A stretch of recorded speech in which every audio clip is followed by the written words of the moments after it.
Hey everyone, welcome to the live stream of the follow-up event that was held in the KBRI. And today we're having a live session together with different people.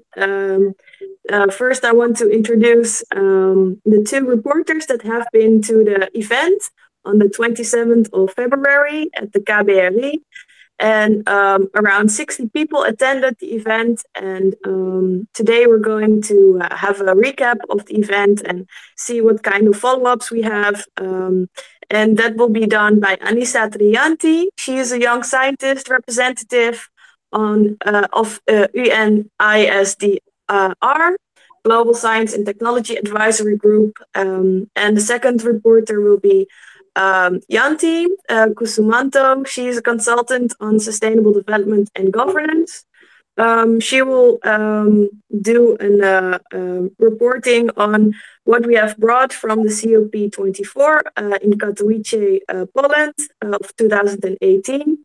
And this is, of course, a follow-up event that is in the future on maybe participating of youth and thinking about collaboration and partnership on climate change.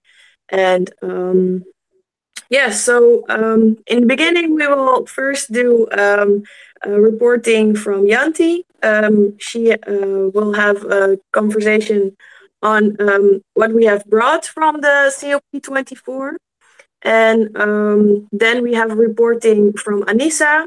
Annisa will have results from the group discussions that were also held during the event. And please look at the link here below. There's a chat, and you can have a live chat throughout the whole session. And hopefully you will have a lot of questions, and I will ask them. So please don't hesitate to ask your questions. So first I will start with Yanti. Can you please explain what we have brought since 2018? Because we're now in 2019 and there's more to come. Yeah. Thank you, Synthia. Hi, everyone. Thank you for being with us. First, I'd like to say that I'm very sorry for not having finished the written report as promised earlier. And I hope that this online reporting can compensate a bit on that. And we promise to send you the report as soon as possible this week.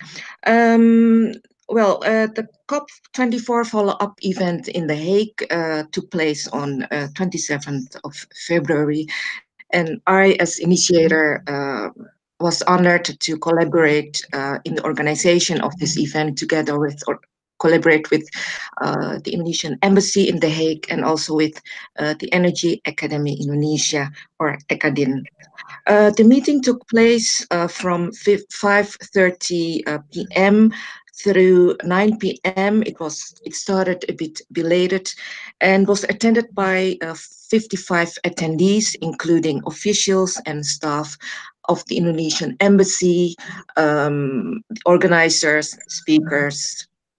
And attendees were representatives of youth organizations, youth-focused civil society organizations, business representatives of businesses, and of the Indonesia the diaspora network in the Netherlands, besides many students of diverse academic and applied sciences universities.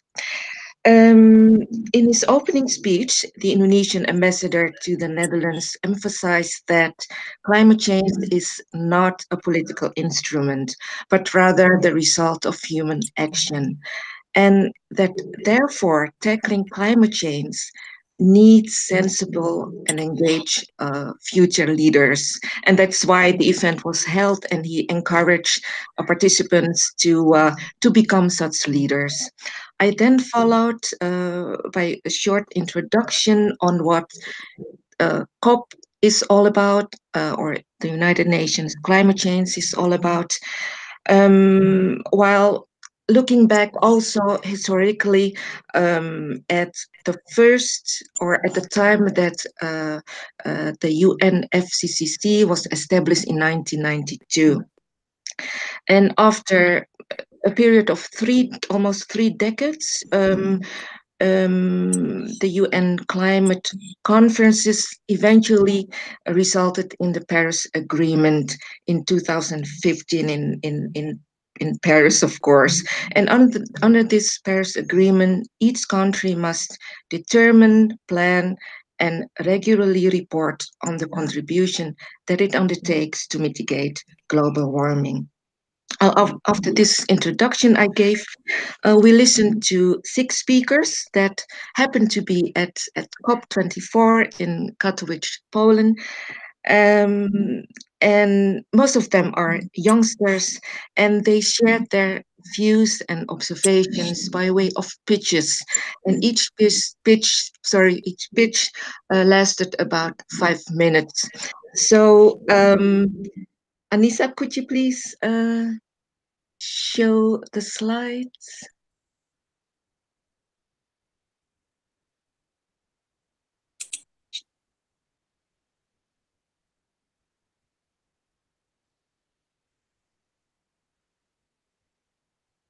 Yeah, next one.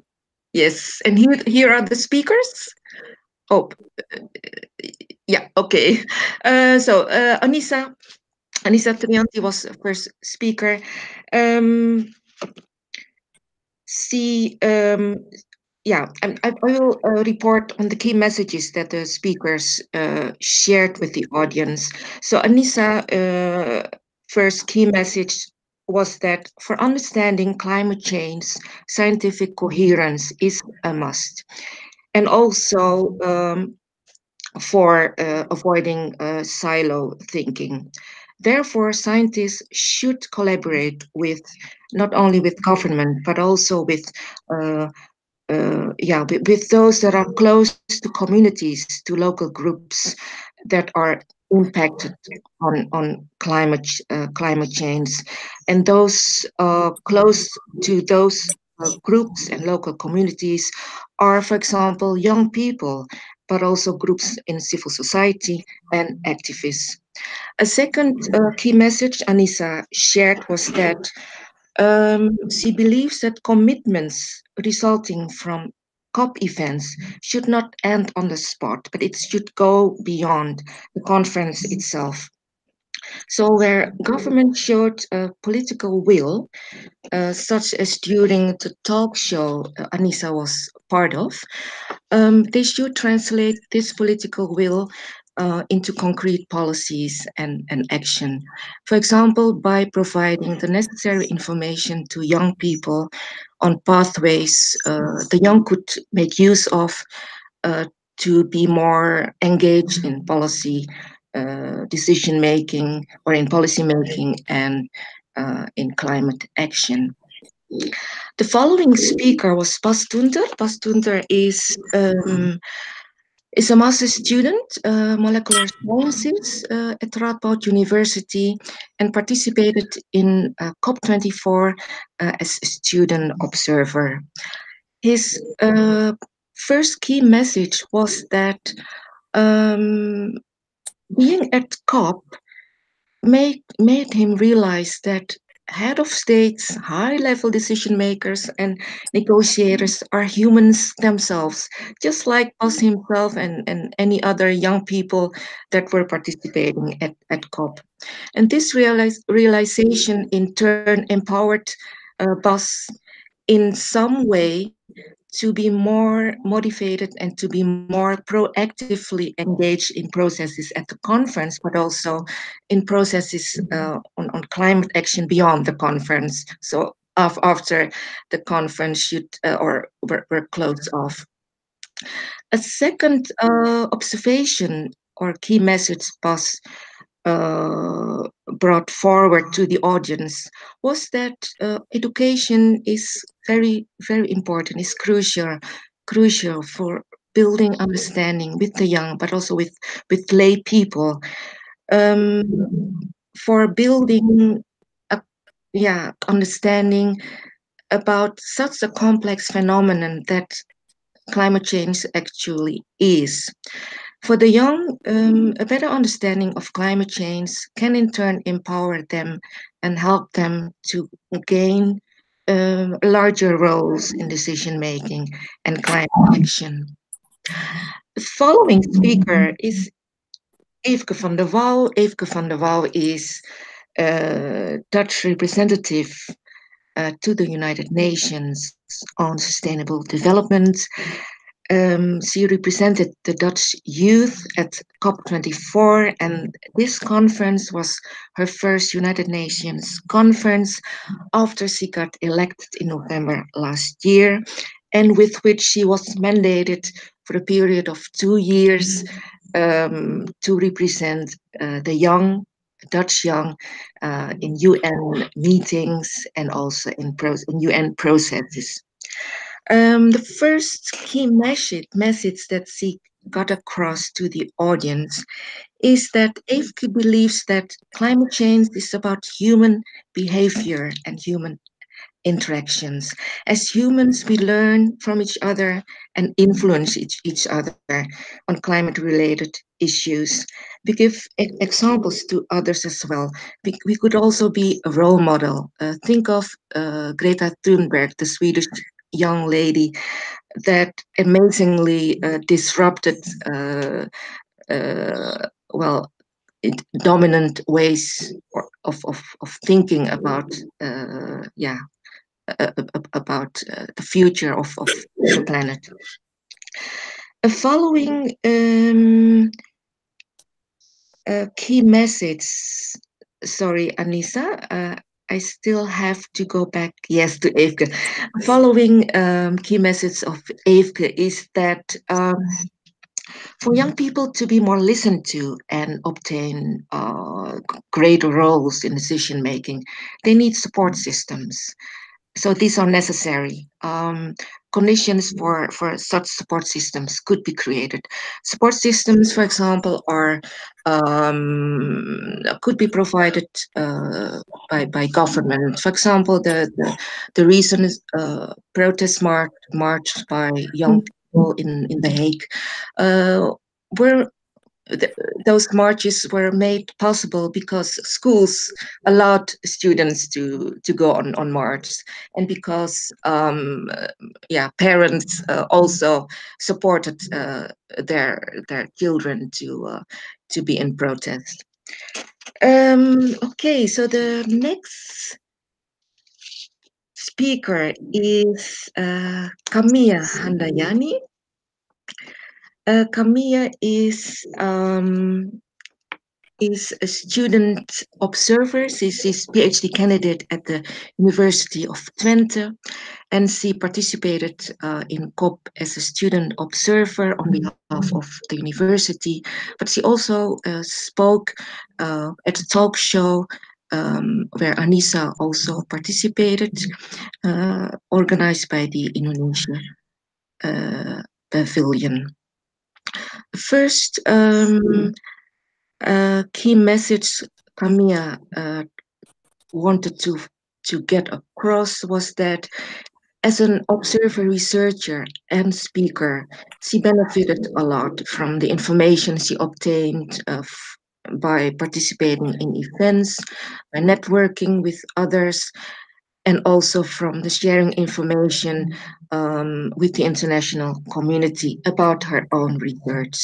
A second key message is that from the overall positive atmosphere at COP, and with the interactions and from the interactions with young people, she realized that she's not alone in taking action on climate change, and because of that, she got motivated and triggered to continue work on her research related to mitigation and adaptation to climate change in the energy sector. A following speaker is Nila Camille. Nila Camille is PhD candidate at Wageningen University. And at COP24, she talked at an side event organized by the let me see. Oh, it's not shown on the slide, but she talked at an event organized by the ICLEI, that is a platform for local governments for sustainability, on the theme of multi-level climate action by national governments. Um, Her two key messages are as follows. At COP24, the UNFCCC parties agreed to apply one reduction, transparency, and accountability system, where no distinction is made between developing and developed countries. Prior to COP, there was a strict distinction made between these two countries. Another or a next key message is that a main challenge in fostering participation of the young in this transparency and accountability system is developing the capacity of the young that would enable them to partake in monitoring transparency and accountability, accountability system. All right, and the final speaker, but not the least one, is Nila Patti. Nila Patti is or just graduated uh,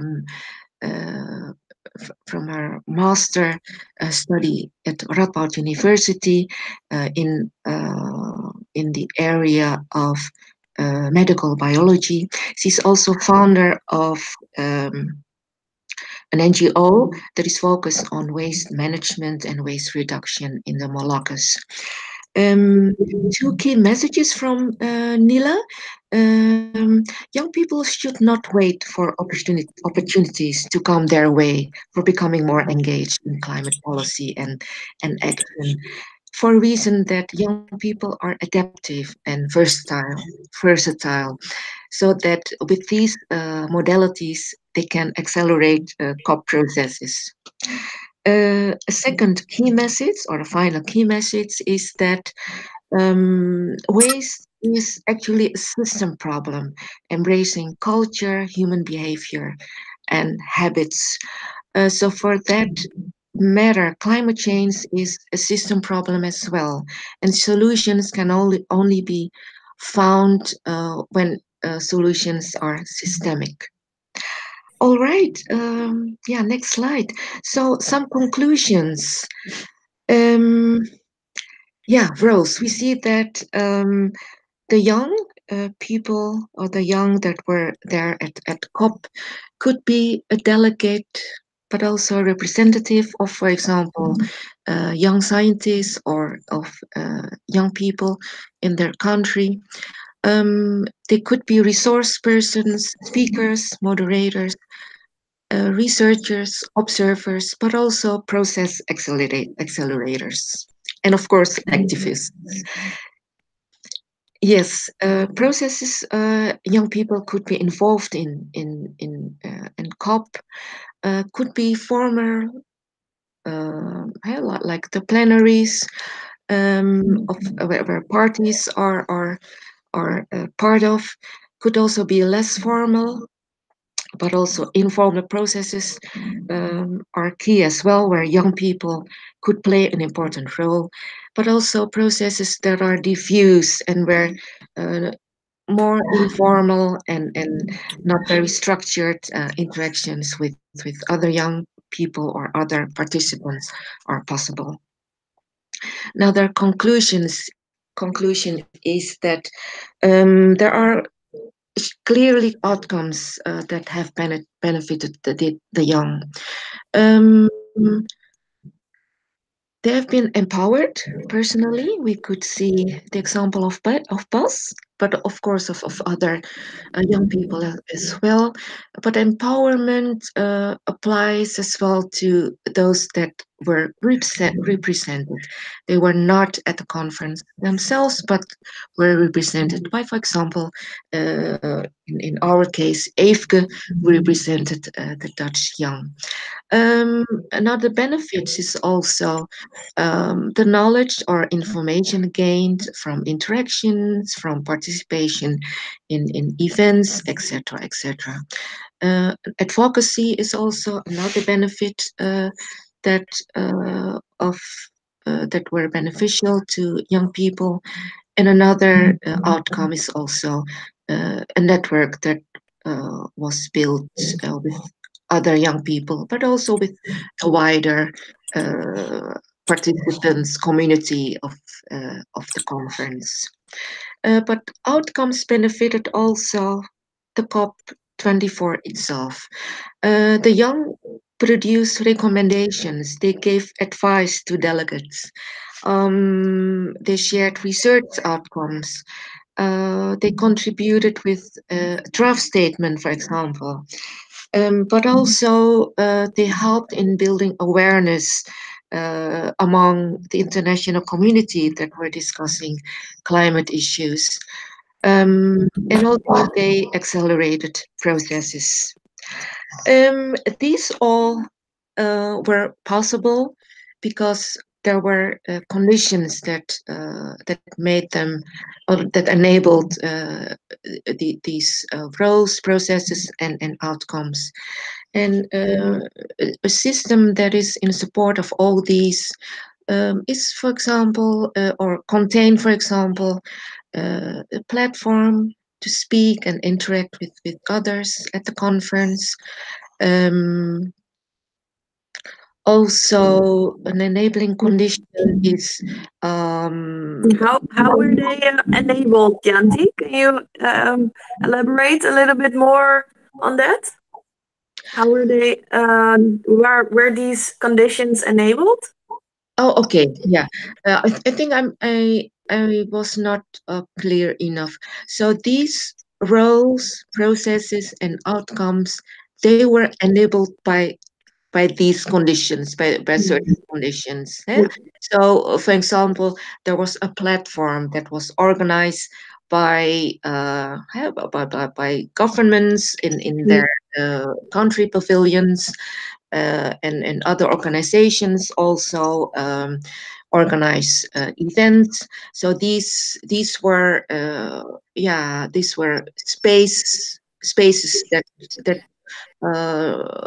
made it happen, that young people could interact, could share also their views. Yeah. So governments were open to young people to be included and give advice. Yes, there were examples Yeah. of those conditions. Yeah, All yeah. right. I think I should leave it at that, Yeah. Cynthia.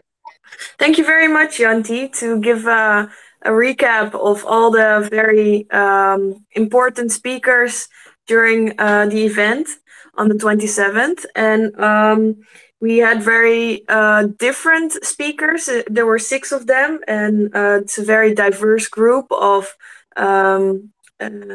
researchers, but also a lot of important representatives of already existing youth organizations. So I think it's also very good to hear what they had to say, and thank you so much for explaining that. Um, for now, I would like to hear also a little bit about the group discussions. There were different group discussions, and I would like to give Annisa to explain more about that. Thank you so much, Synthia, for the introduction, and also Boyanti for a very nice summary of our introduction session in Den Haag. So I would like to report back on the group discussion. So I will share my presentation. Yeah. Moment.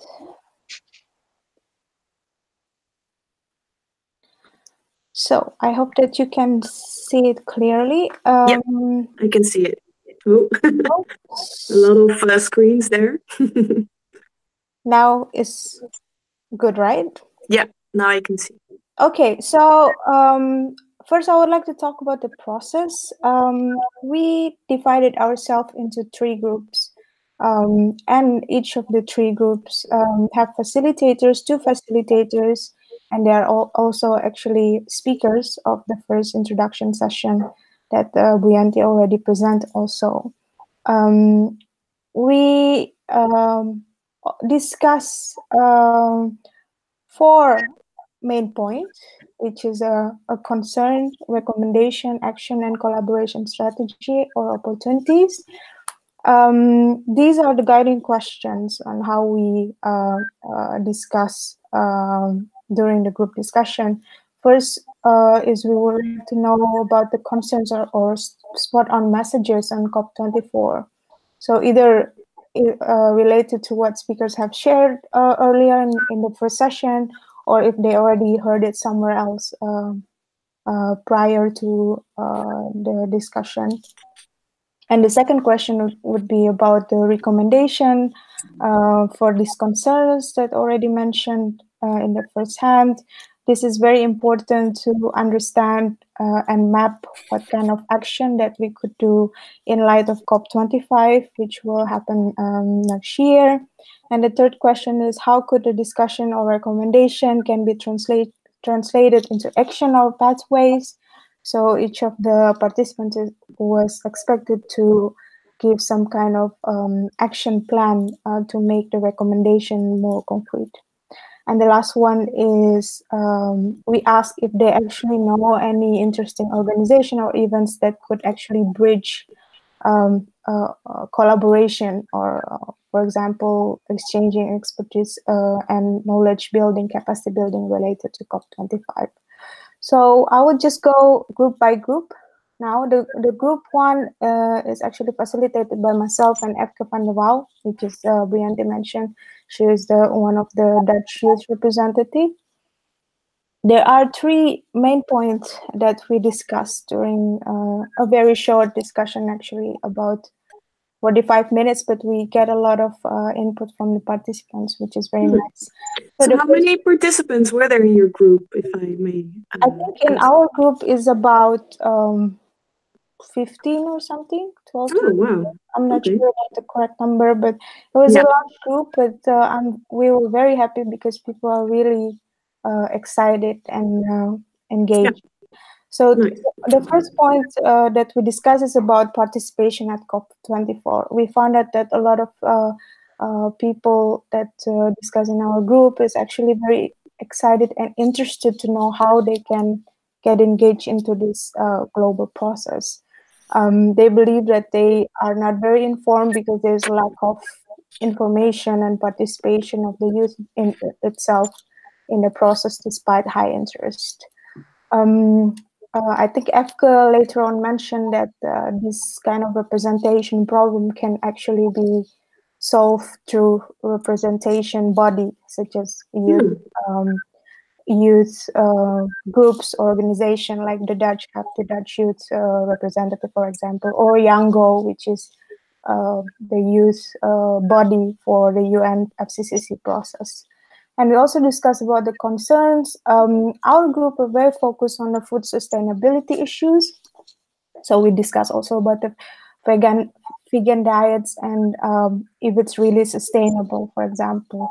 And we found out that actually it all depends on the cultural perception of food based on different cultures, and there's also a lack of awareness about what is sustainable and not sustainable in terms of food. And the last concern that we discussed is about animal welfare issues and how actually the whole system of food and animal welfare is not very well taught, especially in developing countries.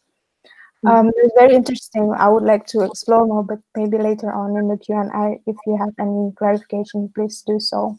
And the last one, we talk about recommendation. We believe that one of the things that we can do is actually to promote more stronger taxes system to do incentive for sustainability. What kind of taxes do you mean? For example, like if you like for the industry, if they use more plastics or more, unsustainable product, they have to pay more. Yeah, that's one of very simple example. And we also talk about that there should be more awareness on water footprint, like whatever we eat, how much water actually we produce that kind of product.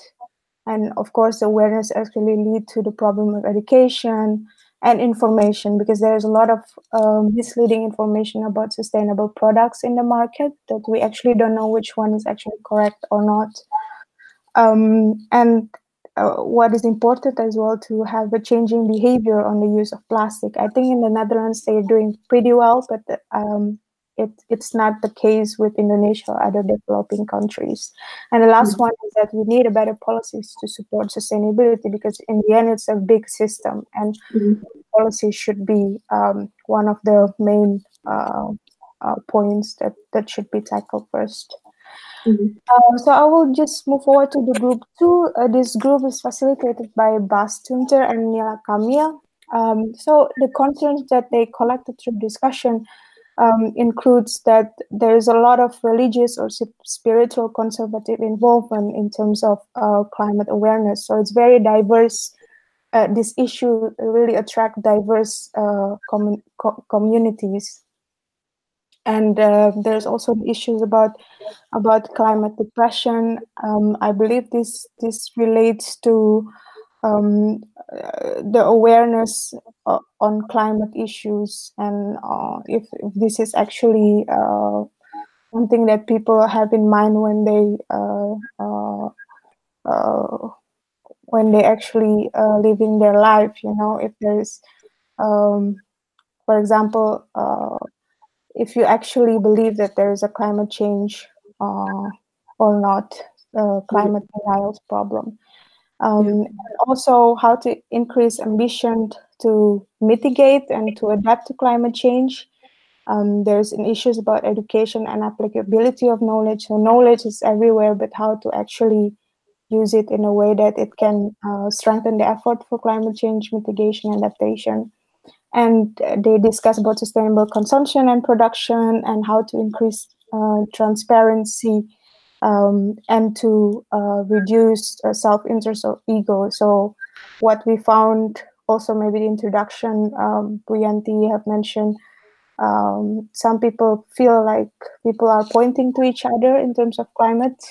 So the government point out the industries, or industry point out to local community in terms of how far they are with the climate mitigation effort, etc. So how to actually reduce this ego. And the recommendation is to encourage bottom-up approach. So more of a locally grounded, community-based approach involving local community. And the second one is to also increase capacity building for scientific outreach, because as I mentioned, there's a lot of scientific research out there, but how to actually communicate it in a more effective way. And how to enable the youth as agent of change. We have a lot of course, we have a lot of youth also in Indonesia and the Netherlands, but how to make sure that they feel like they need to get engaged. They feel like they have the roles in terms of this climate change action. And the need to exchange and share of experience. I think this event is one of the way we do it. And the next one is to harmonize law. I believe this actually connects to different law that support climate change adaptation and mitigation, because climate change is a very diverse issue. It is a home of many different issues like forestries, energies, etc. But how to actually strengthen the law and also synergize them for better climate change action. And this leads to the need of cohesive regulation, coherence, and transparency. And the action or pathways to reach out, they're very much focused on how to distribute the knowledge, how to share information. And the first thing that came out is, of course, social media. Youth is very, very advanced in terms of social media, operating social media, and also the need of maximizing key events that already exist related to CC and SDGs. I think there's a lot of events mentioned here in the slide, including GPDRR, Transition Town Movement, etc. Yeah. So, yeah. were you there? No, you were only in the first group. I'm quite curious how many people attend these kind of platforms. But maybe that's a question for after. But yeah, you can go by group. Yes, so actually, I'm not sure myself on their group because I was so much focusing on my group. Yeah. But I think Yanti later on can answer that. Yeah. So the group number 3 is facilitated by Nilapati and Kamia Handayani. The list of concern that they collected from the group discussion includes how to actually just don't talk about, not talking only about the agreement, but how to implement the agreement and all the outcomes of the COP24 itself. And there's a bit of lobbying or advocacy. I think this is the role that all stakeholders have to maintain and have to strengthen the need of lobbying and advocacy, because there's the only way we can reach out to the policymakers.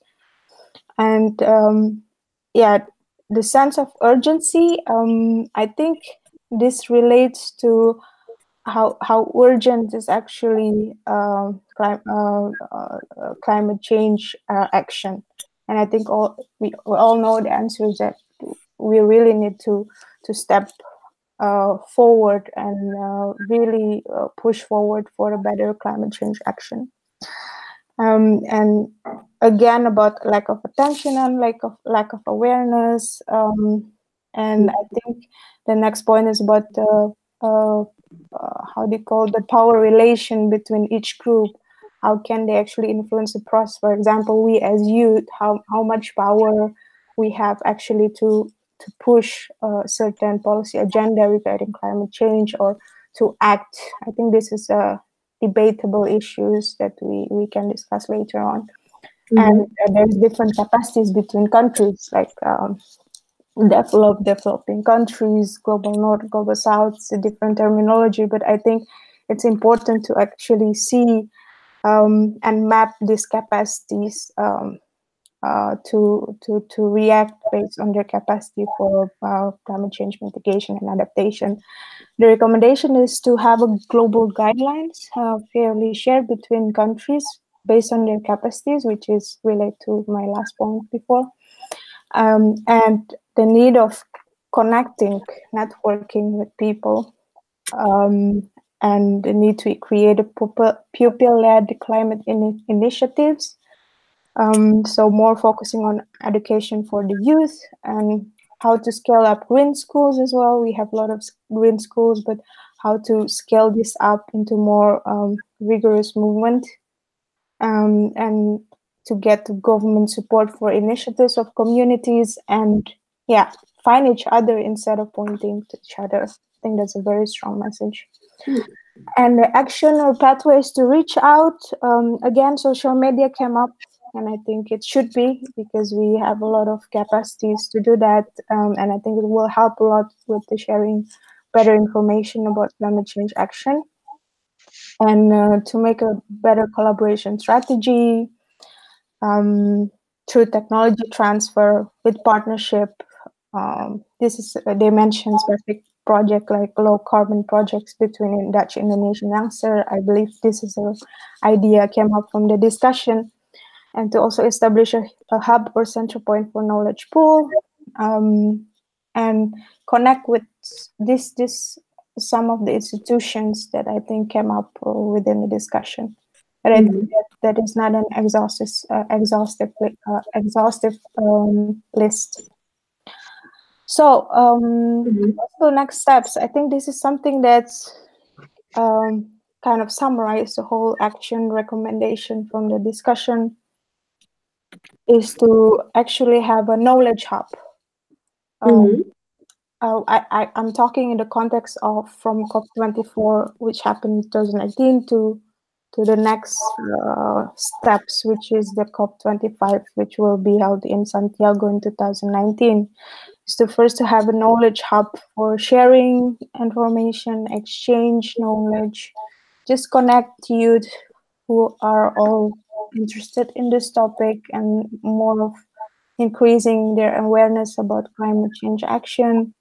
And this leads to the next action that we could do. We could all do is to make a serial webinars, because that's we are now located in a very global diverse location, and I think webinar is a very nice way to connect. Yeah, I agree. All around the world, you can look at YouTube and see the live stream. So Exactly. yeah. I think it's a nice way to connect with each other, and also share information and based on their own interest. Yeah. But I think we should later on discuss on what are the topics, for example, and kind of map interest of people who want to do these webinars. And the last one, I believe this last one, is the launching of a website, Young-led Climate Partnership. This is an idea, because once you have Knowledge Hub Zero webinars, I think website will be a very nice hosting place to put everything together, and a good way strategy to disseminate the knowledge as well. So I'm talking about. So what about the website? Yes. How did the initiative started to create like a platform network to have like a real website on it? Yes, I think this in this stage is an idea, but we should make it a bit more organic, the discussion about this website. And the first step of having this knowledge hub will actually open the way to get through this, because we still have to know the capacity, if people really want to do it, etc. But yeah, it would be nice to have a website, like a formal website, or if not, a blogspot or something like that. So we'll see how it goes with the discussion. I hope that people are getting excited about this. Yeah, very interesting next step you just described. Yes. And what I've seen from the 3 group discussions that you mentioned before, they're all connecting towards education, like more that there is a lack of knowledge and awareness of people, and that you really want to follow up on that and try to push the agenda for climate change together with youth partnership. So that's very interesting. Yeah, I think education really relates to all of us young people. In a way that we all started our our life with education, formal or informal, and it's very important thing when you talk about awareness is how far you know about climate change, for example, and what can be leveraged from existing education system when talking about climate change, etc. So I agree with you, very interesting. And yeah, this is the last slide actually about the topic of webinars. This is some list that came up from the discussion, also expertise of participants that came, energy, about NDC, for example. This is more or less about the governance of climate change itself, transparency, and of course we started with an effort which gathered Indonesian and the Dutch youth, and maybe this can be replicated to other south, north.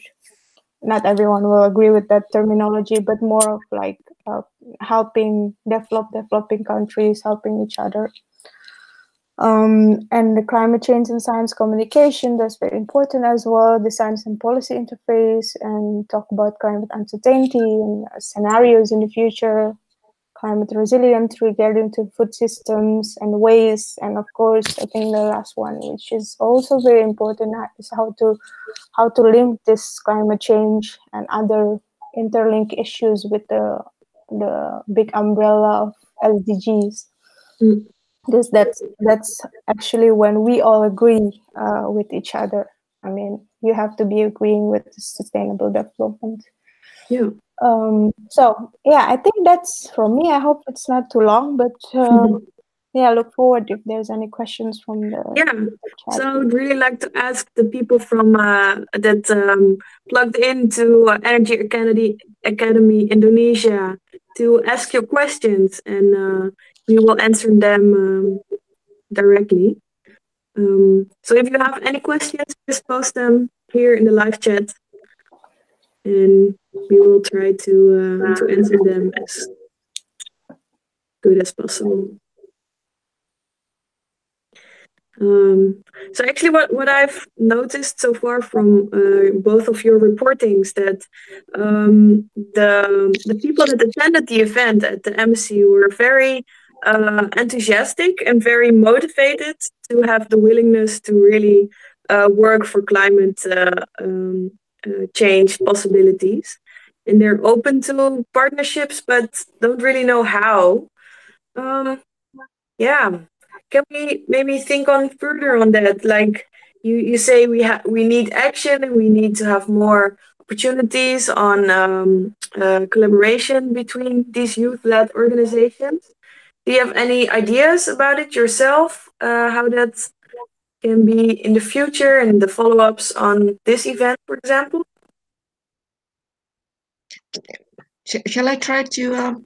Something concrete or your ideas. Please on that. I don't know if it's concrete or not, but yeah, partnership can be seen as a broad concept.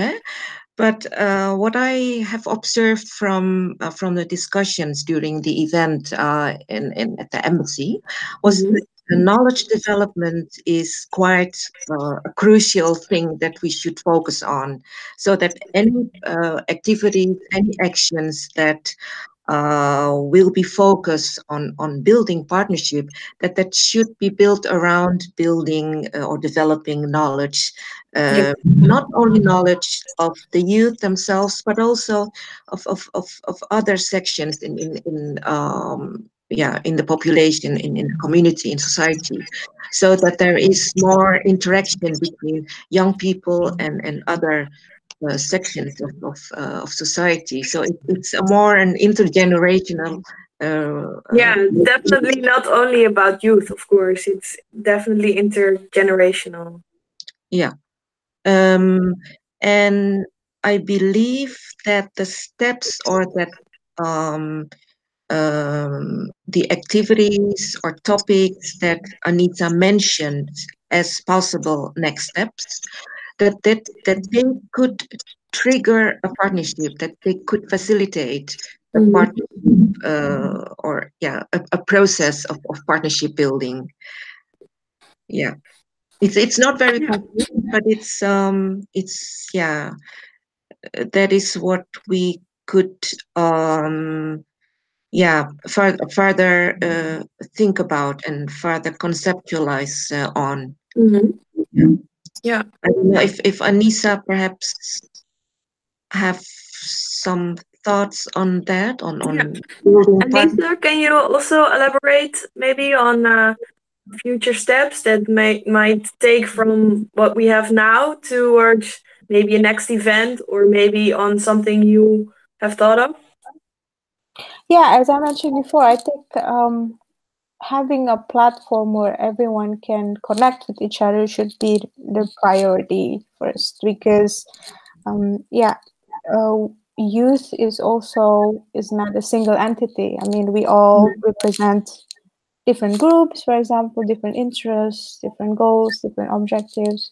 I think what should be done first is actually try to understand, know each other more, and how we can build upon each other work.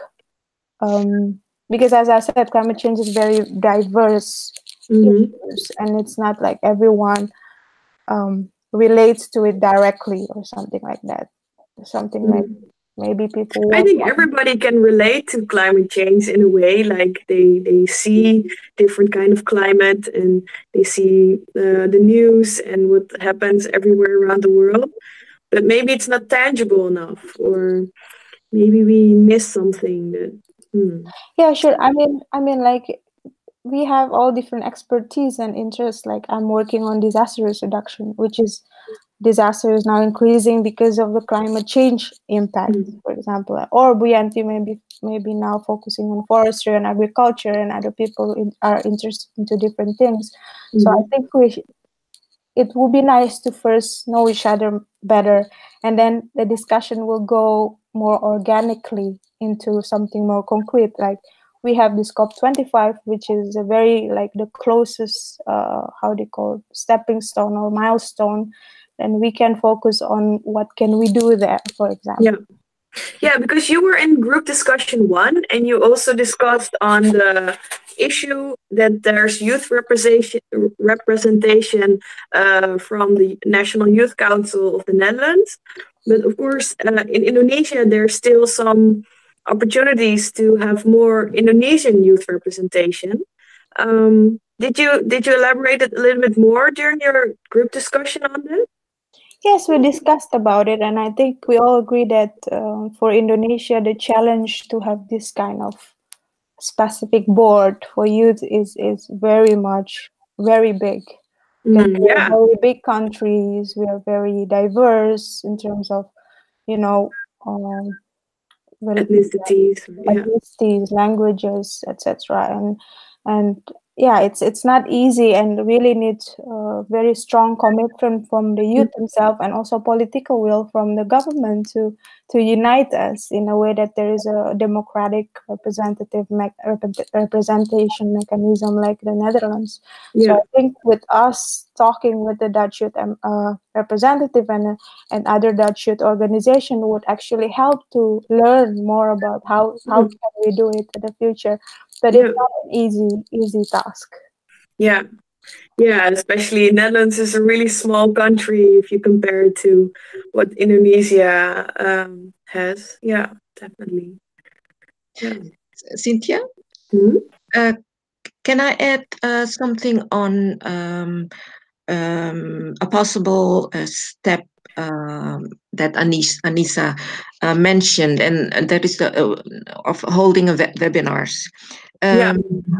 We did discuss that among the group of speakers, and the idea is that we will build on. Actually, we will utilize or build on resources that are already there. Yeah? So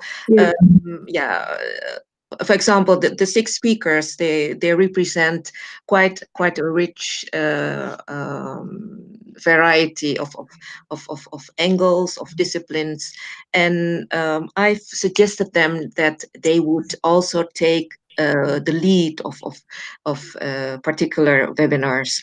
So and with this, I actually also would like to invite people that were participating in the event, and or it could also go beyond the event. So this webinar is, let's say, a work of ourselves, and will make use of existing expertise, existing knowledge, but then we could of course also invite resource persons from other institutions, and because the idea is that this is a young-led partnership, I would say that that the webinars are set up by the young themselves. That they will determine what the objectives are and who will invite it, etc., etc. So that's so a bit. You spoke to the speakers during the event, and how did they react to your idea about having these webinars? No, not during the event, but after the event. We had discussion with not with all. Some speakers were I think were busy to be more involved in the discussion, but these are just ideas that emerge after the event, and because it was quite clear that knowledge development should be at the core of our partnership. even though we should realize that, if we want to make a new kind of partnership, it should, of course, add value to other already existing organizations. So I do not think it would be of any use that we replicate any other existing platforms or partnerships, but it's just that we want to learn from process of those that are engaged in making this partnership, but also that we should realize that we really have to add value to already or existing processes, whether we are speaking of global processes or the more local level processes. Yeah. It's very interesting. Somebody on the live stream is posting something on that there's already a lot of youth-led organizations that are going to conferences on climate change, and he is also suggesting that we can build on existing resources, and I think he agrees also on looking for maybe people in our network already that are able to do webinars to spread the knowledge and have more people that are participating and including more and more people to this more sustainable network. So that's very good suggestion. Thank you very much, Sarah Vitz. Yeah. And I think we need to wrap up the session. And it was a very interesting talk to you both. And thank you for the questions that has been asked during the live stream. Do you want to add any final remarks, Yanti or Annisa? Let me see. Yeah. Well. The next thing, of course, that we will have to wrap up also the written report, and based on that, and also on this reporting back, I would like to invite all to give their feedback, and if there are still any questions regarding the reporting or regarding the event that was held in The Hague, please don't hesitate to forward that via email, or I think Synthia already mentioned that you could also fill in a contact form. Did you mention that already? Yeah. Maybe you can repeat your contact email address once more. Okay, shall I share that with the audience? So if you have any feedback or questions on the discussion or on the reporting, please send an email to info@ty-kusumanto, so my surname .nl. So info@ty-kusumanto.nl. Or you could also fill in a contact form at the website of ECADIN, and that is on www.ecadin.org. Yeah. Okay. Thank you, Annisa, do you have any final remarks? Yeah, well, I really enjoyed this discussion. Thank you so much for the facilitation, Synthia, and also Yanti. And I think my final remark would be that during the group discussion, I now represent the for this reporting back. I represent the other 5 speakers, which is Evke, Bas, Nila Pati, Nila Kamil, Kamia Handayani. And if you have any question, feel free to send an email to Ibu Yanti or ECADIN form. And we would love to connect with you. And I'm sure the other speakers and facilitators would be able to also clarify if there's any anything missing from my report back, because that's that's the way I see the result of the discussion. So I think that's for me. Okay, very good to hear. Thank you, Annisa. I think I forgot to mention that I am Synthia, and I am the board of Indonesia Nederland Youth Society. And I have been connected in Indonesia and in the Netherlands. And we have a connection in Indonesia as well as in the Netherlands. So you can also visit our website, that is ines.org. And we hope to see more collaboration in the future. I'm very open to that, to talk about further partnership. And I think there's a lot of willingness and good ideas that came up from the event. And hopefully we get in touch soon. Thank you for watching, and see you next time. Bye-bye. Thank you, Synthia. Bye-bye. Bye-bye all. Bye-bye.